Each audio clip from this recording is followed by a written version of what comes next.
And hi there! My name's Kenorah, and welcome to Hades, a Greek mythology roguelike developed by Supergiant Games, creators of such games as Transistor, Bastion, Empire. Today I'll be running the Category 3 weapons, which essentially just bottles down to successfully completing 3 back-to-back runs, all with different weapons. With me today on commentary we have Dunker. Hey, that's me. And Fire Safety Superman. Hey, that's me. For those aware...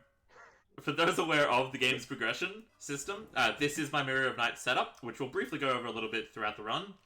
The weapons today that I'll be using are Beowulf Shield, Heribow, and Eris Rail. And I'll be starting with the Poseidon Keepsake, and this is my pack setup for the entire run. And with that, let's just get started. Time will begin when I click Begin Escape, which I'll give a countdown. I just said sweet. Okay. 5, 4, 3, 2, 1. Ready. Good luck on the run. Thank you. All right, so we're getting started. Lovely. Okay, so a little bit about how this game works. We'll get into that in a second. Context. That is bad. That was very bad. bad. We're off to a great start. A rip-roaring start right out of the gates. Alright, so a little bit about how this game works. Essentially, the way that Hades works is you go in as Zagreus, the prince of the underworld, and you're trying to escape the underworld by going through 4 different areas. Tartarus, Asphodel, Styx, or Tartarus, Asphodel, Elysium, and Styx, and eventually the surface. As a part of this, you collect boons that are given to you by the different Olympian gods, well, at least a portion of them, that help you do things on your own. They're essentially how the rogue-like, progression mechanics work. There are a bunch of different weapons we can use. The one that Kenorah is currently using is the Shield of Chaos, the Beowulf aspect, which is one of the ways that you can play the Shield of Chaos. Yeah. Each of the 6 weapons in the game has 4 different sub-weapons, if you will, called aspects, each of which changes the way that the weapons play, giving the game a lot of variety, lots of replayability, as evidenced by those of us in the speedrunning community who have put hundreds and hundreds and hundreds, some of us coming up on the thousands of hours, into this game. Yes, multiple thousands at this For a point. game that only came out, officially last November? Yeah, one of the cool things about this game is that it has been sort of speedrunnable since early access, and people have been speedrunning it for a very long time. Despite having only having come out of early access last November, this game has been speedrun for actually about 2 years. The earliest speedruns going back to actually the first patch of the game. So it's got a surprisingly storied history for a game that only officially came out very recently. Boldy. Also, so Boldy. Kenorah, really quick, Kenorah is giving our big friend Sisyphus's Rock Boldy a gift. Boldy, as the shirt says, is our bestie. We love Boldy. Gifting Boldy is optional. It does take some time. However, it is functionally mandatory in any sort of marathon setting in Hades. If you don't do it, and you get the opportunity to, it's bad luck. Although, given the way that this god pool is turning out, I don't know if the luck can really be much worse. So quick note on god pool. What the heck does that mean? Essentially, the game gives you 4 gods from whose boons to choose. You don't get all the gods in the game on one run. So the game will give you 4. What Kenorah has done is started this run. If you look in the on the left-hand side of the screen, at the bottom of their little boon bar there's a little seashell. And that means that Kenorah forced a Poseidon to show up. Poseidon is what is causing Kenorah's casts, what Kenorah's big charged attack to do this big splashy poof thing. Poseidon cast is forcing that to happen. And Kenorah's goal here is to level that cast up. It's currently level 3 as much as possible, while also getting other gods such as Artemis, who they are currently forcing into the next biome. So each keepsake will allow you to force a god to show up once. And by doing that, we are hoping to see more of those core boon slots filled up. Those core boons are the ones that you see on the left, minus the bottommost one. Absolutely. Also seeing a palm here. Palms of power, pomegranates of power, which are these red orbs that you can see there. They look like pomegranates, if you know what a pomegranate looks like, mostly. These are the ways that you get levels into your boons. You can see there is a little level marker underneath the boon, and there we go. See Flood Flare going from level 3 to level 4. This is how you get palms in your boons. There's a couple or levels in your boons, which we'll call palms. There's a couple of other ways to do it. Notably, there are things called palm slices, which will give you random levels, and there are things called nectar. Nectar will give you a random level, a level to one of your boons randomly. Those are some of the other ways, but mostly you're going to be doing it via these palms of power. We'll take a moment to talk about... Oh, my brain just fried. Let's talk That's all right. little bit. Someone in chat just asked about what the 3 weapons category is. So someone else in chat just said it's complete 3 runs with 3 different weapons. But there are a number of categories in Hades. There's one for completing, a run with each weapon consecutively. There's one that's just based on the in-game timer in the top right. That's the easiest way to get into Hades speedrunning if you're interested, is to do that any heat category, which is what we call basically the any percent. So there are a couple other things that we need to note just really briefly about how the rest of these runs are going to be going about the game, but it's just worth mentioning that the Barge of Death is never late, and the Barge of Death is very unfortunate. The Barge of Death is by far the worst of the mini bosses. Okay, this is a fountain room. So the fountain room, just to segue us into talking about things that we need to understand for the rest of this run, is the fountain is what's known as a free room, as are the shops, as are a couple of other things that we haven't seen before, but that room with Boldy in it, that's a free room. The fountain is a free room. Free rooms are rooms that take virtually no time to complete. They don't always take actually no time. Some of them keep the timer running up in that top right, but this is a real-time category, so that doesn't really matter. But you want to see free rooms as much as possible. Kenorah's fishing here. Again, good luck.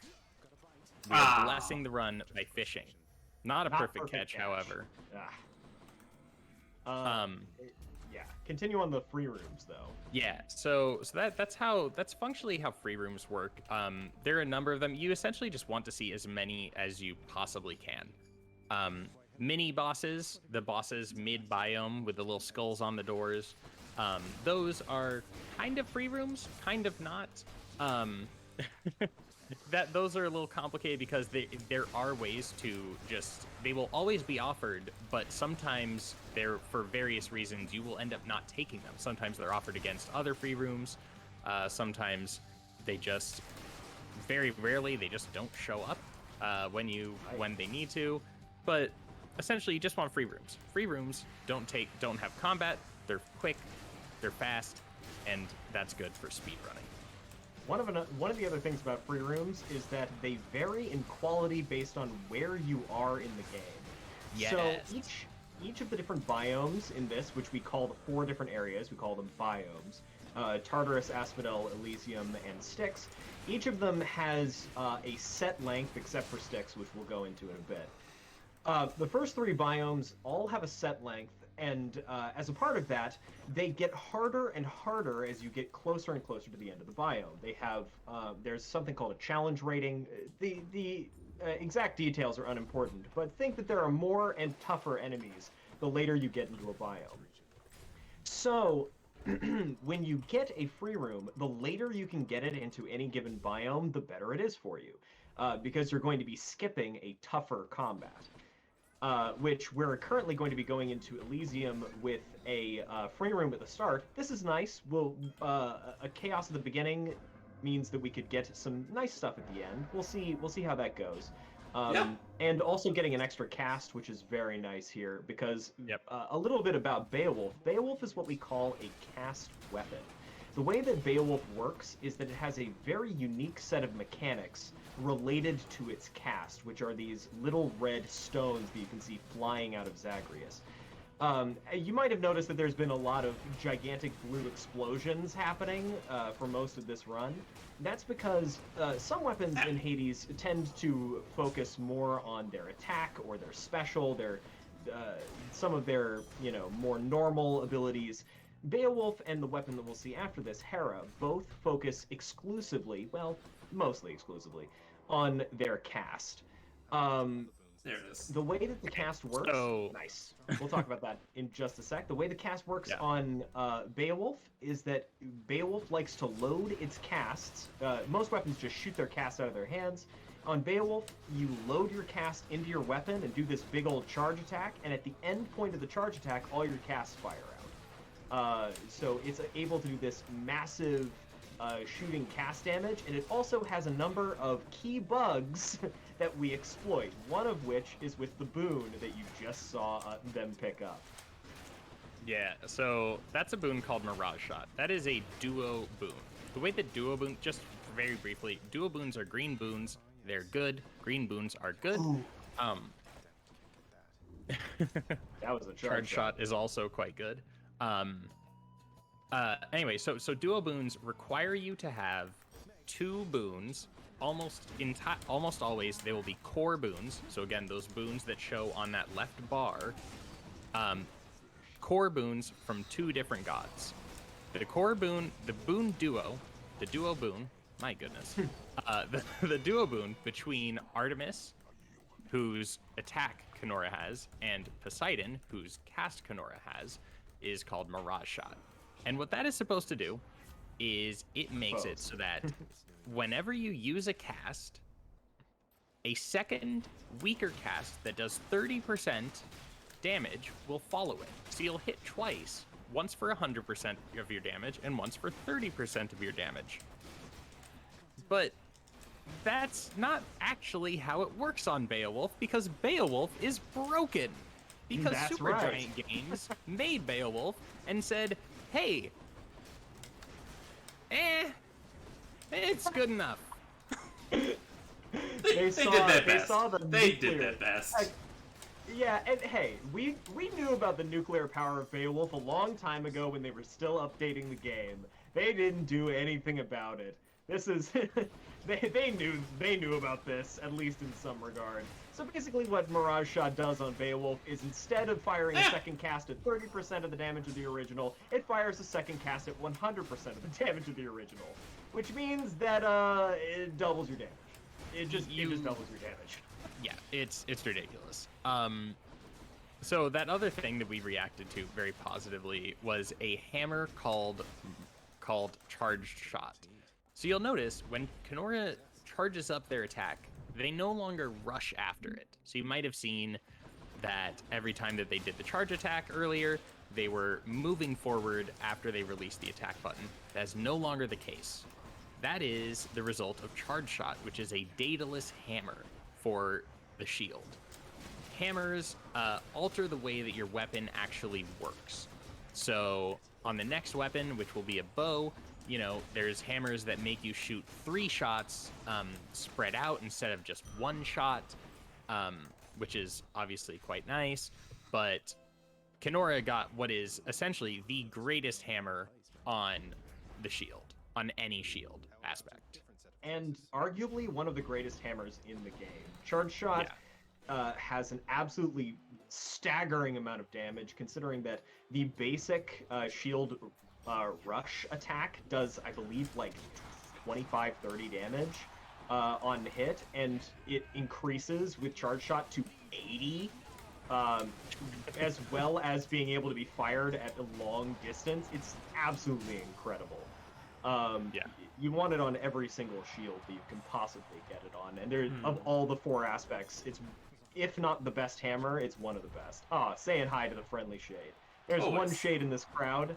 There's one shade in this crowd, the red shade, who's rooting for Zagreus instead of the heroes of Stick, or the heroes of Elysium. And we always try and say hi to that shade during these marathon runs, because it's good luck, and also because the shade needs some love. We skip by them so much in speedruns because, you know, it's a slight time loss to go and say hi to them. So marathons are the perfect place to just give your shade a little bit of love. Yep, it's another one of those traditions that you just, you know, much like gifting Boldy, you have to greet the shade. Absolutely. Let me think if there's... Yeah, we've assembled the Bayo build, right? Yeah, this is, yeah. For Flood Flare, yeah, this is, like, could be used Hunter's Mark, but, like, I mean... Yeah. But also, so a thing to note is that the keepsake that Kenorah has equipped at the moment is the Bone Hourglass. What this does is it makes it so the things that they bought from the temporary item shop, which are these wells that you see around, last way longer, last twice as long. Which means Kenorah was actually able to buy an extra cast and a 50% cast damage buff out of that, and it might last all the way until Hades. Speaking of why it might not last all the way to Hades, Safety, do you want to talk about SAC RNG? Yeah, let's talk about SACs. Why don't we? So Styx has 5 tunnels, as you saw. We entered into 1 tunnel, which is great. We're going to fight a mini boss at the end of this tunnel, and then we will get an Artemis boon. Cool. But there are 5 tunnels. Okay, never mind. I guess I skipped over the second tunnel reward. Anyway, so Kenorah found the sack after entering into the second tunnel there.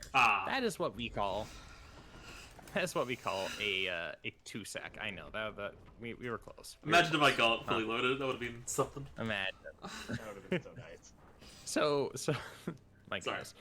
So no. Sorry, my voice cracked. I felt like I was 12.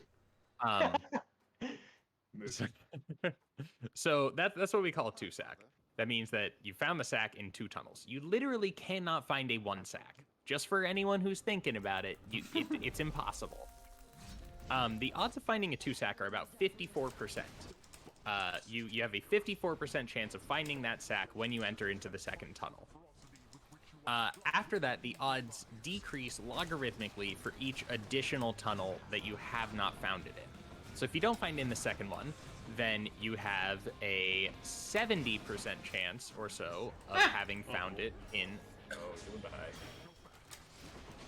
the third one.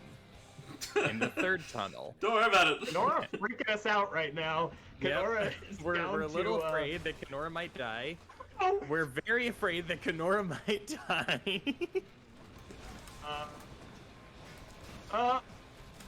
That was the boldest charge shot I've ever seen in my life. Gutsiest play that you could have possibly made there.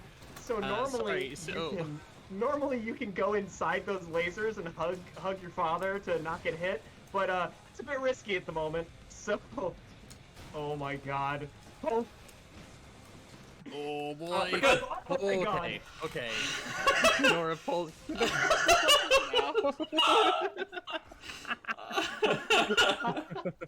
Usually they go a little bit better than that. Yeah, having a bit of a sweat there, right at the end. Oh boy. Well. Anyway, so you have a 54-ish% chance of finding the sack in the second tunnel. You have roughly a 75-ish, I think, % chance of finding it in the first 3 tunnels. Actually, I think it might be more than that. I think it might be around the 85% chance of finding it in the first 3 tunnels. And it's about a 95% chance of finding it in the first 4 tunnels, and then obviously there are no more tunnels after the 5th. So you have a 100% chance of finding it in that 5th tunnel. That got my heart pumping. Oh man. As it should have. If you weren't awake at this point, you certainly are now. the two of us that are West Coast of USA people are just like, Oh, okay, we're doing it. that was All right. that was a very sad set of boons there. One thing that we well, we haven't got the talked about gas. at all is how actually boon selection works. We Oh, swear that please, eventually Kenorah. we'll be able to stop talking about how the game works. Oh, please. Kenorah. Well, So- all right. So the way that chaos works is that you take a downside, and then once after a certain number of chambers, in this case 5, you get an upside. You get a benefit after you take a curse when you enter into a chaos chamber. By the way, chaos chamber, free rooms, because there's no combat. So Kenorah will receive something pretty good. They'll receive an extra cast at the end of these chambers, but Kenorah can no longer see what rooms they're entering. It's fine. It's Tartarus. Yeah, If you sure. miss Tartarus mid shop because of this, I swear it's fine. Anyway, so hidden rooms is generally considered to be one of the highest risk, highest reward, high risk, high reward things you can possibly do out of chaos, because a lot of times you want to be trying to use It's not- Tartarus to get see? your. Oh my god! And How? it's fine. Never Oh, punished. you just get Kenorah stoners has off of never this. once in their life been punished. I cannot believe it. You enter the shop. Okay, well, anyway, so generally in Tartarus, you want to be getting lucky about, you want to be getting good rooms, you want to be trying to set up your build, and you can't do that effectively under hidden rooms, unless you just happen to get the things without even being able to see stuff, in which case, good for you. See? Jay. Who Oh my needs God. who needs to Are see you where I'm going? kidding me? Are you Okay, kidding so- me, Kenorah? So the way that boon selection works is every time you're offered anything in the game, you will be offered a choice. You will be offered 3 choices. In any boon or in any menu that shows you a boon, you will be able to re-roll that. Kenorah has 5 little dice icon. Has 5 of this little dice icon in the bottom right. That means that they have 5 rolls available. They just rolled once, and they will take the Zeus's aid. So you cannot roll hammers in order to get the best hammers, because Supergiant hates fun, and Well, you. Is okay. I mean, They actually Supergiant had loves a- fun. They made this game. It's incredibly fun, but also They had a very. I've actually talked to Amir about this. Yeah. They have a really good reason for not being able to. I mean, reroll it hammers. makes a lot of sense, but it's very annoying for us. It's also, very just specifically not good for speedrunners. a very quick update. I did in fact miss mid shop because there are 12 rooms Yep. in Tartarus, and I can't get it anymore. So Oh yeah. Well, that look, one's- I feel like Probably what I not got good. out of it though was I'm You pretty have happy. a Fine, it's full, still good. and you have a full. And god we pool. still see Boldy. Everything's fine. still see Boldy. Seeing Boldy yeah, makes this up is for all of it. fine. It does. In any case, let's briefly go over what Haribo does and what they're looking for on Oh it. yeah, Haribo is the Beowulf of bows. That's the good way to put it. Essentially, the whole loading your casts in thing that Beowulf does, yeah, we're doing it again, except this time we shoot them at range, and instead of exploding at the point where you end your charge, it explodes on first contact with an enemy. So because of that, you can see a lot of an arrow hitting and then a bunch of pink coming out of them. That's because of the pink cast that we're using, the Aphrodite cast. On this, we're going to be looking for Mirage Shot again, though it's not bugged on this weapon, so it's not anywhere near as powerful. And we also have Snowburst, which is a really powerful boon for Hera that allows you to deal a burst of damage every time you load a weapon into your cast, which means you don't have to fire your casts out to get a little bit of incremental residual damage to the enemies around you. It's very good for clearing out little trash enemies that you really would not want to be spending a whole cast on, right? Like numbskulls and witches and things. Yeah. One major difference between Hera and Beowulf is that with Beowulf, the casts explode. As I said before, they just kind of poof out. Poof. I will not stop using that word to describe it. On Hera, if you don't kill the enemy, the casts, as they would with a normal cast, will lodge inside of that enemy. They will be stuck in there, and you will not be able to get them back until either they time out or the enemy dies. Learn my lesson from last time.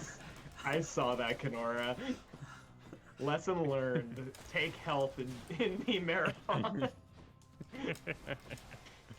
Technically, probably the optimal play in that room choice was taking the Hermes boon to potentially get more damage, or something like quick reload, which would allow your cast to pop out of people faster.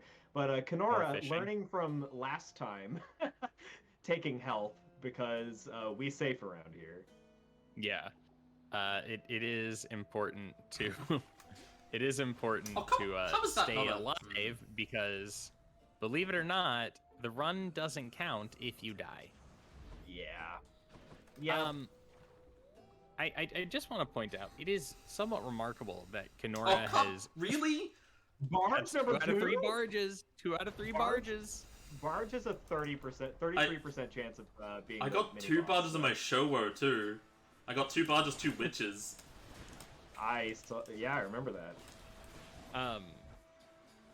Oh yeah, so what I was saying is that, like, it is remarkable that Kenorah has not seen the Poseidon dash yet, because that is really, you just always want that. The Poseidon's dash is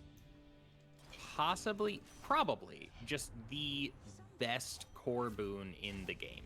I don't know, man. As someone with 1040 heat. Someone with 1040 heat clears. Oh dear.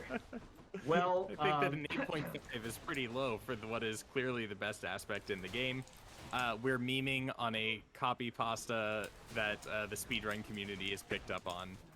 You don't need to worry about it. We apologize for this esoteric divergence. Ah, yes, the inside joke section of the speedrun commentary, my favorite part, where we do an esoteric joke about games journalism. All right, anyway. Oh, hang on. Fun question in chat. For those who are new to Hades, how hard is it to get into speedrunning the game? It's not. It's incredibly easy. It is so easy to do. You just play the game, but fast. That is incredibly insightful. In any case, there's a Discord. You can find that on the game's speedrun.com page. No shortage of people who are happy to help and happy to give advice and there it is. Spoiled and help along new players. We ended because up getting essentially, Mirage Shot, we did get Mirage Shot, and we also got Quick Reload, which is pretty great. Quick Reload makes your enemies makes your casts fall out of enemies faster. That'd be kind of weird if you shot enemies at casts, right? Yeah, would be kind of strange. I feel like that would make you slower, give you more things to kill. But this damage is gross. Can I just say, we're destroying Lerny. this is not. Yeah. I mean, as long as we have our casts, every head just dies instantly. Yeah. For those of you who may be confused, maybe you're new to the game, maybe you haven't played it before, and you will eventually. Lerny the Bone Hydra is not actually named Lerny. That is Zagreus's nickname for the Lernaean Bone Hydra. I don't have money. I don't do that anymore. Now you do. Oh, that's true. You don't need that anymore. So Kenorah just purged. Kenorah just purged a boon, which you can do. You essentially sell a boon back to the. I suppose you don't sell it to anybody, do you? Well, when you put it in the purging well, you're selling it to Charon.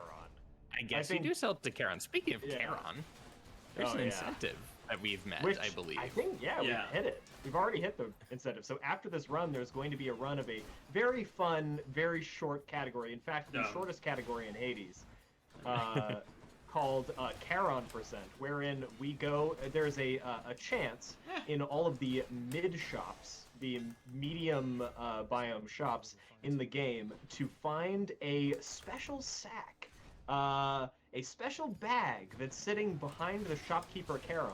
If you take it, you get 300 gold, and it Charon looks gets like angry. you're just making bank, except Charon doesn't like it very much because you're kind of stealing his stuff. So Charon takes you down into a dimension of pain and decides to take his boatman's paddle and whack you over the head with it. So This is yeah. sorry, I just have to note this is Yeah. a disgusting build. Yeah. Yeah, This your build is has this is really absolutely come like this luck is like this boon luck is really incredible. Oh, yeah. The only We thing know. that we're missing is more palms in the cast. Really. Yeah, I mean, I guess like palms in the cast, we could still get like Heartrend or something, but Could Yeah. still to go with get that twin shot. quick greater Great recall. Yeah. Yeah. Yeah. We've only seen one Hermes, so there's a boon. Hermes can only show up twice in a run. There's basically you can get 4 gods in every run, Here he is. except for Hermes and Chaos. Hey, there he is. Hermes and Hey. Chaos are special. Hermes you can get more than 4 gods, but you have to force them. Like what we've done but- here. Which is Generally. incidentally think we what Kenorah did. Kenorah forced Artemis to join into the god pool, which is the only way that you can go above having 4. So Kenorah Right. just got smoldering air, which is disgusting. That makes it so that your call, which is that bottommost boon in the boon bar above the 3-star keepsake there, it makes it so that your bar for that Damn. recharges automatically. Normally it only charges up when you deal or take damage, and it'll charge up proportionally based on Nice. Wow, nice. That's good. But yeah, so smoldering air makes it so that it charges up automatically, and it will also but it gets capped at 25%, which is not a problem actually. Considering we typically don't want to be using the greater call at 100% anyway, so it kind of works out. Oh, Yeah, that's greater for calls us. are generally pretty slow and don't provide as much value. A lot of times, like, you don't need the entire duration of a greater call, and it has, especially in RTA running, it has a bit of a wind-up animation to it that is time loss. So generally, just using the lesser calls, especially in something like Zeus Call that does such massive damage, is really all you need, and really all you want most of the time. I might be going Okay, too well, safe now. Yeah, I was about to say. I think you're playing a little too safe. You only have 3 Yeah. palms in the cast. Yeah, Um, and you're at this is- 160 health. With Yeah. 3 DDs. This is what we in the Yeah. industry refer to as cowardice. I. Um, This is what the runner currently playing the game calls. I was at like 12 health on Beowulf. You also had, like, actually, what? in learning, you were down to you almost popped a DD. You got down to 2. Well, didn't pay the learning tax, so hey, there we go. Did not pay Most the learning people- tax. Yeah, I mean, like, there's a thing called the learning tax, which is just that pretty much everybody takes a death defiance to learning. It just happens because there's lava everywhere and it's really hard. Though I will say, on the note of the lava and learning, anybody who plays this game and hasn't turned on the heat settings may not know why there's lava in the learning arena. So we should probably just talk about the pact real quick, because we haven't talked about what is going on there. Yeah, I was about to mention that. I was about to segue us there as well. So you'll note that Kenorah is running with 12 heat. If you've played the game before, you know that heat makes the game harder in different ways. But for speedrunning, there are some things that you can do in the Pact of Punishment to add heat and make the game actually a little bit faster. So one of them is forced overtime, which makes all the enemies spawn in and move faster, which is obviously good. You want the enemies to spawn in faster, so that way you can kill them all even faster. The other one that we use is extreme measures. Actually, I lied. There are two that we use in speedrunning. So there's one called extreme measures, which buffs bosses, and it makes a pretty substantial difference in all the boss fights. But the only one that it makes actually faster is the Learny fight. because it shrinks down the learning arena to the point where you can group all the heads together much more easily and kill them all a lot faster. You spend a lot less time running from side to side of the screen, and you just get to do it all at once. Probably saves like 10 to 20 seconds or more on that fight, actually probably closer to 20 seconds. And the cost is probably about 5 seconds on the Furies fight before that, because the Furies end up coming in with more health. So a small trade-off, but the trade-off is net positive for the run. Yeah. Oh, we also turn on. Although you timer. also then have to pay the learning tax occasionally. That is true. It does make it so there's more lava, so that you take a bit more damage in the fight. So, I have actually, in my best single run ever, I lost I think 2 or 3 of my death defiances to learning. Yeah. And yep. But you know what? You're trying to play fast, and you're trying to group, and sometimes heads like to group on top of lava, and you're like, well, I guess I'm gonna stand on the lava to kill these. Yep. It happens. And then, like you were about to say about the timer, you add on the deadline, because one, we're speedy. We're not gonna another 2 seconds. Nice. 2 anyway, coin flips, heads on both. We're speedy. Like we're not gonna run up against that deadline anyway. But more importantly, it disables rooms in Tartarus that we refer to as survival rooms, and those are timed rooms where your dad comes down and he says, "Interloper," and then you have to fight a bunch of enemies for 45 seconds straight. Yeah. And there are actually 2 different contexts for this timer. Essentially, in-game time speedruns, we actually keep the timer off for the reason that the in-game time speedruns a lot of times are focused around a sort of timer manipulation, rooms that pause the timer, and the 45-second room actually pauses the timer for the entirety of it. But this is a real-time run. This is RTA time. So because of that, we don't want to be sitting around doing nothing for 45 seconds. We want to just go, go, go. So if you see other speedruns, if you see something like an Any Heat speedrun, you'll probably see it with the timer turned off. But, here we are. Yep. That was a very Also, long darkness, with just some bad RNG. Yeah, darkness is the worst move that Hades can do. Darkness is a move where Hades goes invisible and intangible for a period of time while they reposition to get ready to beat your butt. So this damage is great. Oh yeah. I mean, as soon as we get to phase 2, he can't darkness anymore. Hades cannot escape from you, and this is where Kenorah just gets to absolutely let loose with all of those. All that help that I took. Hey, how many DDs did you lose? 1, 0? 0. None. 0?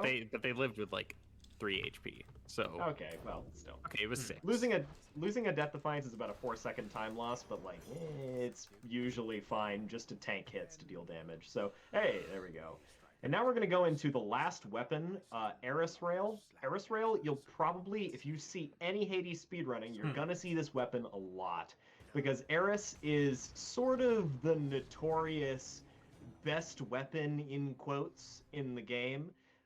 It's at least the best consistent weapon. It has the highest consistent performance. It's unique. It's one of the rail aspects, which is the gun. Pew, pew, pew, pew, pew.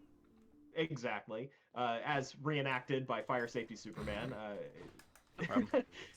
The rail has a number of different aspects. All of them are pretty powerful, but Eris stands out because it has its aspect bonus. Well, is a Delta Chamber. Delta Chamber Pog. Delta Chamber's the best. Well, okay, that's objectively not true, but no, it's not. Delta Chamber's very fun, if not the best. Regardless, basically, it fires out a special. It's that sort of ring that you see being launched from the weapon. It's a bomb, kind of sails in an arc over to a target. if you are standing in the arc of that bomb when it lands, you get, on Eris Rail, for 4 seconds, a 75% damage bonus. Yeah, that's right. 75% of all your damage is... All your damage. Every single source of damage you have goes up by 75%. Which, if that sounds really good, it should, because it is. Because it is. It was actually less in early access. It was 60%, and we were like, "This seems really good." And then, because it seemed kind of hard to use, apparently people didn't use it in their general testing, like the general populace, because Supergiant actually had boon and weapon usage metrics. Apparently, like, the average player didn't like it because it seemed too hard to use. So they upped the damage number in the 1.0 update and took something that was already really good and turned it into an absolute monstrosity that's sort of been dominating Hades speedrunning ever since. Just to answer a question in chat, it does not boost the missile that you use to get that buff, unless, except in very niche cases with specific hammers. Which unfortunately you won't be able to see today. Yeah. There is a, okay, so we'll talk a little bit about these hammers. So the hammer that Kenorah picked up at the beginning is called Delta Chamber. It's one of the better hammers for this, but not one of the best hammers. There's two that are generally considered to be it's in the good tier. Yeah. We would put it, it's like top 5 or something like that. Reasonable, but not terrible. One of the nice things about Rail is that it actually does have a lot of very good hammers. So even if you don't get the, like, best ones, you can still get something that's, like, real nice to use. The best hammers you can get would be Rocket Bomb and Cluster Bomb. Cluster Bomb turns your special into a series of 5 specials that do only 70% of the damage of the original. And then the Rocket Bomb turns your special instead into a linear rocket. It's our boyfriend. Damage. Yeah, we'll just talk about Than for a second. Safety, do you want to talk about Than? Yeah, hi, Thanatos. So Thanatos is a real hottie, and we love him a lot. Yeah. I'm a real-time runner. I don't. I'm sorry. No, that's fair. So, I mean, I don't know if all of you can have picked up on this, but this room is taking a little while. It's taking a little bit longer than a normal room. But that timer up in the top right is paused. So that's basically Thanatos for you. You engage in a competition with your boyfriend Thanatos, and whoever wins gets a little prize. And more importantly, it takes forever. It takes forever in real-time categories. It is a huge time loss, and we hate seeing him. But in categories measured by the in-game timer, we love him. Yeah, because he pauses the in-game timer. Also, I love Than. I'm just gonna say, Than is one of my favorite characters. I wish that I could like him as a speedrunner. Sadly, as a primarily real-time speedrunner, anybody who runs primarily RTA is just like, oh, come on. It's the worst part about running RTA is that you can't get Boldy and you can't like Thanatos generally. It's very sad. Real quick though. Yes. We haven't really. We're like 40 minutes in. We haven't really asked. Have there been any donations? Oh yeah. There absolutely has been, and hi, I am not Ben, but I'm brand new. I'm Sir Boris. We have 2 donations that have come through. One from Ornell, who says, "Was planning to get this in for the Charon run." Oh, my apologies if I. Charon, but yeah. Charon, thank you. The Charon run incentive for Hades run. This was already met, so instead put it toward the world's hardest game. I had a lot of fun performing here in the marathon, and I hope I can do more in the future. We also have a $46 donation from Paul Moore that says put this toward making Spyro green, which is a very close incentive right now. $66 to green, $65 to yellow. It's $1 between the two. All right, thank you. We actually, during that, got a really fantastic question from chat, which I think got answered by Soups in the chat, but I'll just say it out loud. No, the buffs do not stack. If you get 2 buffs, they just refresh the duration. So if you have the buff on, it's going for 4 seconds. Another one lands on you, it'll just start going for 4 seconds again. The buff, honestly, is too powerful as is. We don't need it to stack. Its duration has already been nerfed once, hasn't it? Like, when it was 60%, wasn't it also like 6 seconds? 8 seconds? Yeah, it was was 8 seconds. seconds. Nerfed. Yeah. Yeah, it was nerfed relatively recently down to 4 seconds. Yeah. I say relatively, it was probably a couple months ago now, but it, it did used to be I believe it was 8 seconds. was it the full 8 seconds back then? Yeah. I'm pretty sure it was, yeah. Because it used to be, you could just slap that on and it would go forever. They basically nerfed it like that to make it so that it was a harder weapon to play, but still had the rewarding element of being very powerful when you did get to play it effectively. Yeah. A little, just to go back to a thing that I was saying, there is a hammer combination called cluster rockets that behaves very buggily on this weapon, which is a very fun thing to see, but we're not going to be able to see it here, which is that if you get cluster bomb and rocket bomb together, it turns into a barrage of 5 rockets that each do full damage and can one-shot phases of Hades. They're not meant to do full damage, mind you. Quite like Mirage Shot, they're meant to be 30% reduced damage. Well, the opposite of Mirage Shot. At least, here's the thing with the Mirage Shot, that's just that's just silly. Like that's dumb. At least there's some logic to why cluster rockets interacts like it does, and it's because the cluster bomb gets applied first, which nerfs your bomb damage, but then the rocket bomb gets applied, which then says, oh hey, no, forget that. Each one of your rockets does 80 base damage. Which, if you remember what we were saying earlier about Beowulf and Charge Shot, 80 base damage is a lot. Yeah, it does. A single barrage does 500 or 400 damage before any buffs that you put on it, and you put a lot of buffs on it. So with some crits, it'll just literally, you'll see, oh hey, crit. Yeah, speaking of crits, yeah, there you go. Bing. We're just gonna speak that into being right there. With crit on your special, with a couple of crit rockets, you can easily see 3,000 damage, something like that. Drink every time. It's about clockets. It's so good. I can't not. It really is. Like, honestly, cluster rockets is the thing that makes... in my opinion, that is the thing that makes Eris that's what makes it compete with the rest of the high roll weapons. Yeah. If you look at the single run leaderboards right now, Eris Rail is not actually the fastest weapon in the game, which is a big change because it has been for almost the entirety of the game's existence, and especially since the game's actual release, it has been. Yeah, it's pretty much been ever since about 2 months after the game's release. It was, for a while, like pre 1.0, nobody knew really how powerful it was. And then when 1.0 came out, there was a period of time where people were playing Fists with Merciful End, and that was that was sort of like the meta build. And then somebody, I'm not going to say who it was, came in and figured out the build for this weapon, got world record with it, and then it just, until very recently, was always the world record. I believe that the person who came up with the build of this Eris weapon is a really washed up Hades speedrunner anymore, and they don't really speedrun it. Love you, Drew. I'm outing myself now, but how dare you?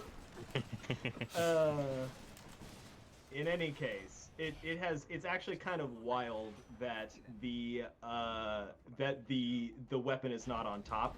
There is another weapon that is currently beaten at the moment, which is called Achilles Spear, which makes up for actually having less damage on average than Eris Rail by having insane mobility. Imagine a weapon that just has the game's balanced around 2 dashes. Imagine if it had 3.5 dashes, kind of, because of how long. Yeah, it basically allows you to teleport across a room. Yeah, it has an instant transmission. These are all those are some of the hammers that are just you get fountain. Yeah, it's not so bad.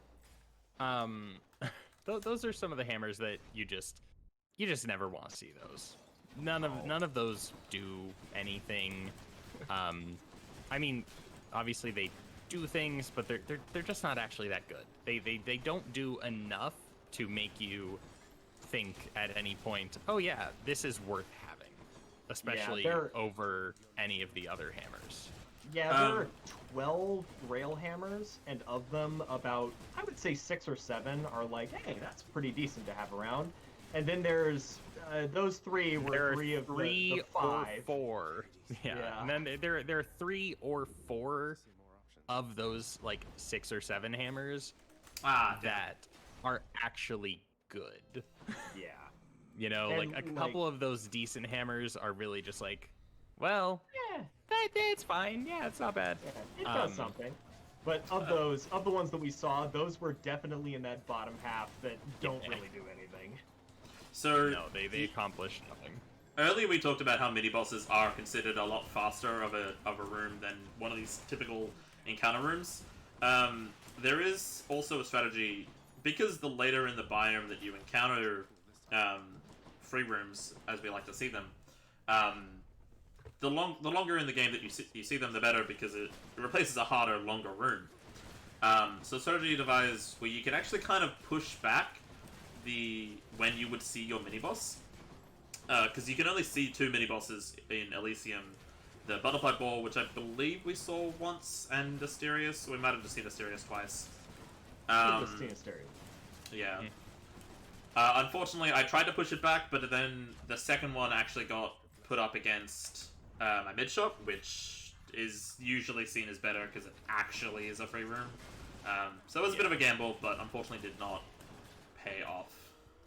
Yeah, usually not so much of a gamble, but this is how sort of like the way that a lot of Hades speedruns go when is about like risk reward management and thinking like what can you do to try and push your luck as far as you possibly can. So for example, in this run, that wouldn't have been as much of a risk, except Kenorah picked up a fountain room. In that fountain room, you cannot see a mid-shop. You can't see a shop out of a fountain room. So Where's for the that perfect reason, dashes here? I don't know. Yeah, seriously. Yeah, I don't know. There's a really good question in chat about. There he is. Okay, hang on. Before we meme, just really quick, Kenorah just picked up a combination of Hermes boons known as Hyper Delivery. They are the combination of Hyper Sprint. Every time you dash, you'll run really, really, really fast. You get plus 100% move speed for a short period of time, and Rush Delivery, which gives you global damage based on your bonus movement speed. So, given the rarity of the Rush Delivery that Kenorah got, Kenorah will be getting 50% extra global damage every single time they dash. Which is a lot. If you've been watching, you dash a lot in speedruns. Okay. So anyway, back to memeing. What's keeping Gilgamesh from the top, given the fact that it has 4 dashes? We just talked about how Achilles was so good because it basically has 3.5 dashes. Gilgamesh has 4 dashes. All right, I'm gonna give a serious answer. And it gives you extra damage using maim. I am going to at this moment be as professional as I possibly can because I hate this weapon more than I can possibly express in words. I'm going to be very professional and talk about exactly why, because I know that they actually wanted an answer to this, and I'm not gonna meme on things. So the reason why Gilgamesh is not very good is there's a couple of different reasons. One, it has a really bad dash attack. Its dash attack does less damage than is required to be able to kill the lowest HP enemy in the game, except for the tiny rats and sticks. And how much damage is that? In addition, that's 25. What is that relative to a numbskull? Yeah, the numbskull's the weak. Oh god. 25 damage is not Say the line, Bart. So the thing, I'm trying to answer this question. I know. We're going full question. esoteric Okay, I know. right now. I'm trying so hard. Okay, so it doesn't Ooh. do that. It doesn't do anywhere near enough damage. It also has a problem where the canceling frames that allow you to dash quickly on Gilgamesh are longer than any other weapon, which means you can't rapidly dash strike on the weapon, unlike you can on a lot of other weapons. Essentially, it's limited by really bad frame data. In addition, its MAME leaves you very vulnerable. The dashes are shorter and have less invincibility than your average weapon, which means that even though you put the MAME on something and it takes bonus damage, it also deals bonus damage, and because you don't have very good iframes, you're not going to be able to actually survive through the damage that is being output against you. All right, we're coming up on the end of the run, but basically, it's a weapon that has it looks good on the surface, but when you look at the frame data, it just is not good enough to actually be viable against the other weapons. So, yeah, there we go. I gave you a real answer because you deserve a real answer. Yeah. No, that's all true. Although I will say that there is, I'm a little confused because there's this video proof that someone just posted in chat of you saying that Gilgamesh is the best aspect in Hades. You know, I really should have asked for more donations at that live stream to be able to get that. I should have asked for like $1,000 of extra donations so that I never had to say that and put that into the ether. We apologize for this brief Hades speedrun meme time, but this is this is the kind of thing that you can expect to find if you start speedrunning Hades and you join the community, because it's really a great place. Yeah, it is. You know, very friendly, lots of cool people. While I agree, I will just have to cut you off because time is coming up. I'll be quiet once you phase that here. Again, just gonna plug the Discord real quick. You can enter that. Time soon. People, I'm shutting up now. And time. Hey, we did All it. right. We made it through. Sorry, continue talking about the lovely community that is the Hades community while I set up for the next the incentive. As they torture me, I also love them very much. This is something that we do because it's a very tightly knit community. It's one of those ones where everybody kind of knows each other as long as you're talking it, and everybody likes to jump in each other's Bears, say hi to each other about their bears. This is my favorite end cutscene. Eyes so full of calm intelligence, he learns the bears are not as gentle as they seem. Oh no! Oh, good. It's one of the great things in this game that Supergiant had to come up with some narrative reason that made sense for Zagreus to keep dying. So they programmed in like 30 of these voice acted goofy death sequences. They're so good. Yeah, they're very fun. There are one or two that you hate to see when you're speedrunning, but that is just fine. The Zagreus cutscene is the most notable one, where I'm pretty sure it's a solid 15 seconds longer than any other cutscene in the game. It's ridiculous, and it's like a 1 in 42 chance or something. Okay, so let's quickly intro what we're doing. Kenorah, you want to take that? You want to talk a little bit about what you're about to do? Yeah. So as we kind of talked about a little bit, there's actually a super boss in this game, intended to be more difficult than Hades, and it is in fact the Stygian boatman himself, Charon. As you might have seen throughout the run, there was that sack that we talked about. I'm going to intentionally take that sack, which normally has which normally has a 22% chance of showing up after you've completed the game for the first time. There may be some shenanigans going on that is 100%. Don't worry about it. It's fine.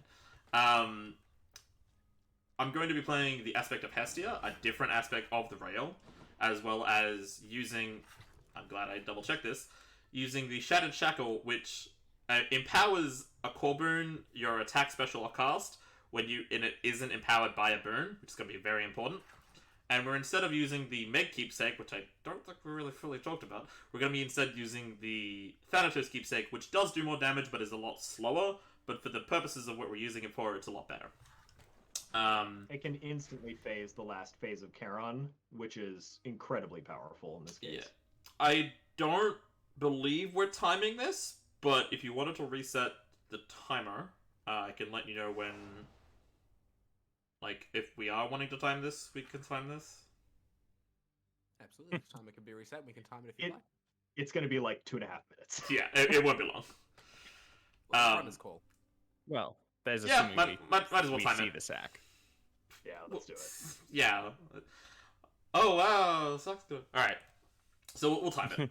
Reset it when you're ready, and then let me know when you're good. Cool. Yep. Count us down. 5, 4, 3, 2, 1, go. Briefly go over why we use this aspect of Rail. Hestia has a very powerful attack. Specifically, it has a special property that whenever it reloads, whenever you manually reload the weapon, you get a single shot that is empowered that does 150 damage. So because of that, we can buff that with Shattered Shackle, which gives any attack, any ability that you use that doesn't have a boon associated with it, a bonus of 100% damage, to be able to get a massive amount of damage in Tartarus. Now, it doesn't scale super well. There's reasons why this is not generally... Like, Hestia is a really good weapon, but it's not quite as powerful as some of the other ones in the game. It's like, it's top tier, but not as top tier as something like Eris. But it is definitely more powerful than something like Eris in Tartarus. Its only struggles are in the later game. So we use this because it's probably the most powerful single weapon you can get at the very beginning. So gonna use this to do a lot of damage to Big C. Yep. Big C. That is what some people call him.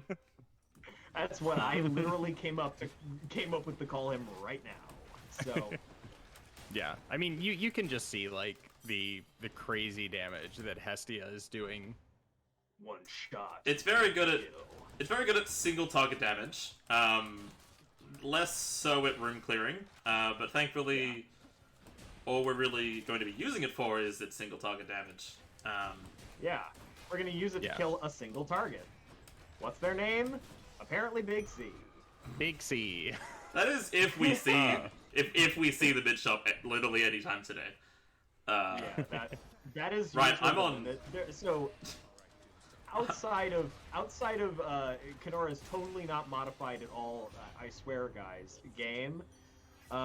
There's only a 22% chance of seeing the sack in any given shop.